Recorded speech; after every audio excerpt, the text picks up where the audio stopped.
Ал енді мен өзім соның ішіне кіріп мынандай екі түрлі сенеміз, горизонтал кісінде, вертикал кісінде. Бірақ вертикал кісінің ішінде отырғанда көп адамдар сенбейді Алланың немесі.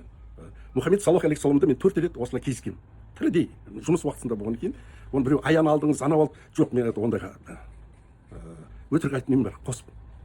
Мен сөзім қысқасы сонда паспорттың басында мынандай болады, 7 мемлекеттің үстіне соғыс болады, ядролық бомбалар түседі. Осындай соны бүкіл адамзат баласын сақтап қалудың бір жолы паспорттаудың басына жаңағы пирамида құрасын, осындай мынаны жетілдіресің, мынау бұған оқысаң 40 рет аятул курсиді қанатымен шығаратын боласың деп.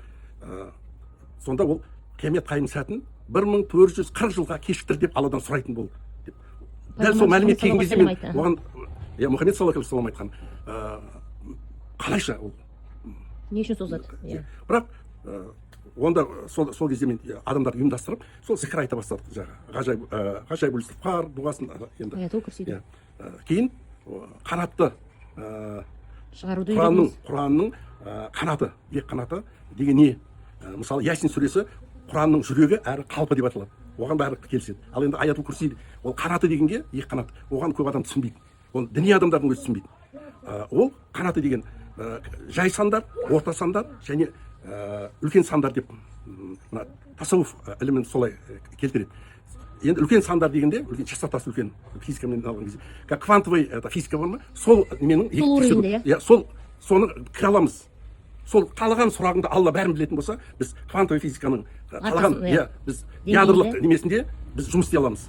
Бізге жұмыс істей алады деген сөз, информация ала аламыз. Бәріне Алланың информация ғой, Құранның барлығы информация алудың бір түрі. Ал енді бізде дінде мынандай 5 парыз бар, әрбір пендеге арналған. Ал енді 5 парыз бар. Ол еш жерде мына мешіттерде немеде айтылмайтын. Қоғам деген жамағаттың 5 парызы бар. Қалай өмірді сақтап қалу, ұзарту, немесе қиямет қайым сәтін кештіру, ортаңды таза ұстау, сөйтіп оны өмірдің Алла тағала айтады, мынандай аят бар. Сол неменің ішінде, Ясин сүресінің Құранның жүрегі дейтін. Жамағатқа, қоғамға, елге пайғамбардың елшілері, уәкілдері келеді. Сонда жамағат жауап береді. Ол уже парыз, пенденің парыздарынан бөлек, деңгей бөлек, уровень бөлек.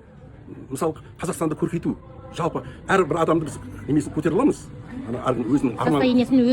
Состояниясын деңгейінде, қабілет қасиетін көтеруге болады. Ал енді сол адамдардың бәрін жинап, давайте мемлекетті көтерейік десең, ол түсінбейді.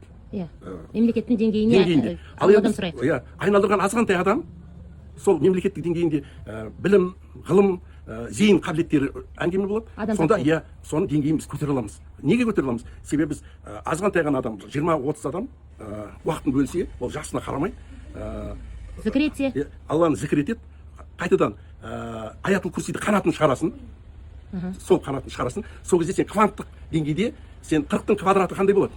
Содан шығып кетесің. Сенің миссияң не только өзіңнің қарабасың, сен уже адамзатқа әсер етесің. Мысалы, мен уже 4-ші рет құрастырып жатырмын. Осы конструкциясын. Мен қай жерден қате жіберіп жатырмын. Мына слишком сложный, қымбатқа түсіп кетіп жатыр маған. Сөйтсе, жоқ, сен мынаны былай істейсің.